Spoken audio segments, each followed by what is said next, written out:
portrayals of Robin Hood span pretty much every form of media, from television to movies and even a few video games. Some of them are kinda goofy, some a little bit more serious, and Gangs of Sherwood I would say falls somewhere in the middle there. Is the game pure gold or did it rob me of my time? Find out in our full review. Hey, before that, don't get robbed of honest gaming coverage in the indie space. Head over to patreon.com/idreamofindiegames to gain Discord access, shoutouts at the end of every video, early ad-free shows, and even free games depending on your tier. Your community is waiting for you. Gangs of Sherwood puts a bit of a futuristic, almost sci-fi spin on the classic Robin Hood tales of yore by featuring mechanical enemies with a steampunk flair. Don't get me wrong, you'll still visit your share of forests, mines, castles, and caves, but with the added twist of modern technology that blends old and new together surprisingly well. This ain't your daddy's Sherwood Forest, but that's not necessarily a bad thing. Here you'll choose between 4 different rebellious heroes. Robin Hood, of course, who strikes enemies from a distance with his bow, but also isn't afraid to unleash close-range combo attacks. Marion, the assassin, utilizes a retractable chain sword and can toss daggers. Little John, the reformed royal knight, is more of a brawler who bashes foes with his steel fists and fire-based attacks.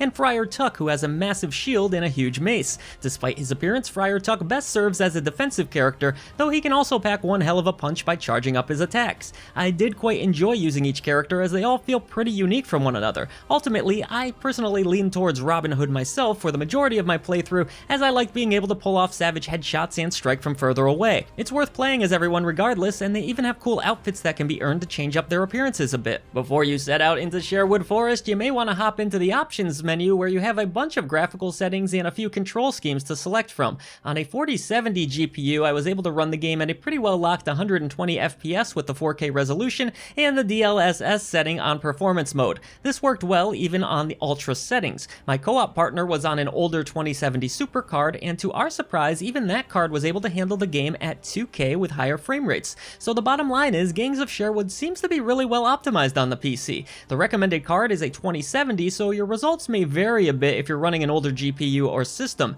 As for control settings, players are given 2 options, which are modern and classic. I didn't find a way to customize in-game, so you might have to tinker around with Steam a bit if you don't like either of these layouts, but I found them both to adapt just fine to a controller. Personally, I wish I had gone with the classic scheme a little bit sooner, as it uses the face buttons for attacks, whereas the modern scheme relies more on attacking with the triggers, which did inevitably wear my fingers out a bit. This game is pretty combo heavy and can be rather mashy with almost an arcade feel, so you might want to try them both to see what works best for you. It's also worth noting that the game can be played in both an online and offline mode. As I alluded to earlier, the fusion of technology and Robin Hood creates a pretty fascinating setting and leads to some wonderful creativity in the character designs of the game, but unfortunately this doesn't equate to all that interesting of a narrative. You'll lead a rebellion as the game begins with you rescuing a jester, eventually rallying with your allies at Major Oak, which serves as your headquarters. The game is broken up into various acts that have their own missions within them. Most of the story beats revolve around saving towns and the villagers within those towns. It's your classic steal from the rich, give to the poor telling without a whole lot of substance, but to be honest, you aren't playing this game for story so much, are you? That said, there are some really impressive voice performances throughout that help to bring solid energy to the script. Scorn that chasm. This is where the abductions were reported. Why would the sheriff kidnap the only muscle he has? That's Kirkle's Keep in the distance, lair of the prioress. Nothing happens on her turf without her knowing about it. I know my way around this place. My brother and I used to work in the nearby quarry before I joined the church. Robin Hood fans will certainly recognize many of the locations and the characters as well, and of course, there's the classic villain that should bring a smile to your face. Gangs of Sherwood does host a decent amount of side quests and hidden treasures as well, but for the most part it feels extremely linear. You'll constantly have a navigation marker to point you in the right direction, and as someone who doesn't mind having their hand held, I personally welcome this. If you were hoping for more open worlds to explore, you might be a little bit disappointed. Most of the diverging paths that you will come across simply lead to the next accessory or treasure, and ultimately back to the main road. Still, I like that only certain characters could access some areas due to their physical attributes. Another character might not be able to lift a massive gate as an example, but Robin Hood can squeeze through tight crevices. Little John can lift that gate. Stuff like that is pretty cool. Gold can also be found by smashing through barrels which lay across environments, but ultimately Gangs of Sherwood is really about the action and not so much the exploration. You'll move from one area to the next, taking out a room of baddies using an assortment of combos combos, and so on and so on. As I alluded to earlier, the game can almost feel like an arcade brawler in its simplicity, which I again liked, but others hoping for deep, robust RPG elements may be a bit turned off by the accessibility and the ease of it all. Each character can sprint and unleash different combinations of light and heavy attacks. You will unlock additional combos by spending gold back at your headquarters, but for the most part, the gameplay really is going to boil down to tapping 2 buttons in a set order while rolling out of harm's way, or even blocking, which I didn't do as much of as I probably should have. Taking a more offensive approach typically worked out just fine during encounters, but the option to play defensively is at least a welcome one. One of the cooler features of the combat system are environmental objects that you can use against your foes. These range from beehives that can fall on your enemies' heads to towers that can potentially come crashing down on top of them. I almost wish Gangs of Sherwood took things a step further and fully embraced much of this absurdity, as environmental attacks often produce hilarious results. Outside of the fun yet simplistic combat, players will encounter a bit of platforming here or there, which sadly feels kind of floaty and can lead to some missed jumps. Thankfully, the platforming isn't a huge aspect of the overall gameplay. As you traverse each level, expect to come across checkpoints, which oddly don't mean what you might think. Instead, they are designated areas where your resistance members have gathered, and depending on how much gold you've earned up to that point, you'll be rewarded increased power and have some of your health restored as well. It's a cool system, but should you end up dying, it's going to be back to the start of a mission.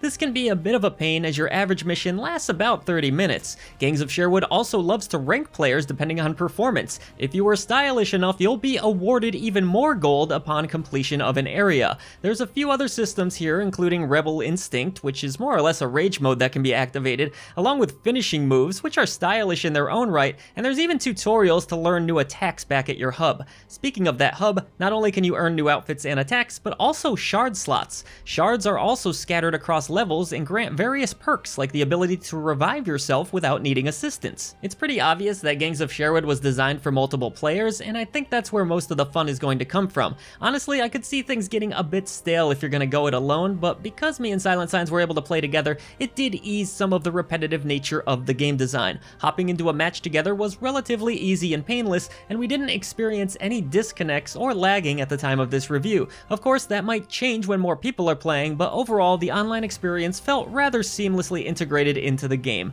I did notice a pretty steep difficulty spike when entering Act 2, so that's something for players to consider as well. We blazed through the first act with relative ease, but things do get more challenging as you go. Thankfully, there's quite a few options here should you become stuck on a certain mission. Obviously, I was playing on a pretty modern machine, but if you do happen to have that luxury, Gangs of Sherwood will deliver a nice graphical presentation. There's some good lighting effects, texture work, and the level variety is pretty great as well. There's some nice looking boss encounters, explosions, all sorts of cool visual touches bring the world to life. And while it certainly doesn't reach the heights of a modern AAA game, for a release of a smaller budget, I was overall impressed with the presentation. This carries over to the sound design as well. I touched on the great voice performances already, but the soundtrack is rather cinematic and fit the theme of the game pretty well. Not that sound.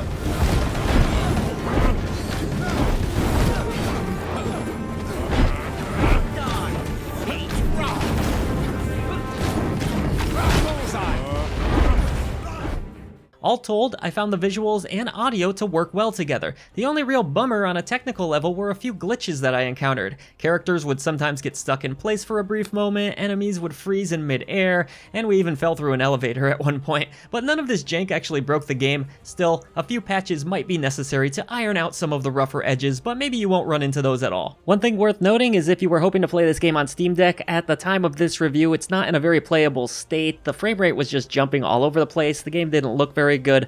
I just can't really recommend it. Just doesn't seem all that playable. Maybe that will get updated at some point. As of now, don't advise checking this one out on Steam Deck. I had a nice time playing through Gangs of Sherwood. This isn't going to be on anyone's Game of the Year list, but the simplistic gameplay, fun universe, and accessibility of it all make for a fun experience. You'll hit double-digit hours of gameplay all told, and who knows, maybe if it's successful, we'll see post-launch support to add even more content. If you're okay with a bit of jank and are looking for a fun little co-op experience that's a bit light on the RPG elements, Gangs of Sherwood is rich with entertainment value. I'm awarding Gangs of Sherwood the Bronze Genie Lamp of approval.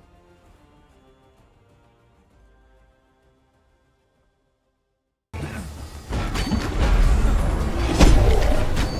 you go.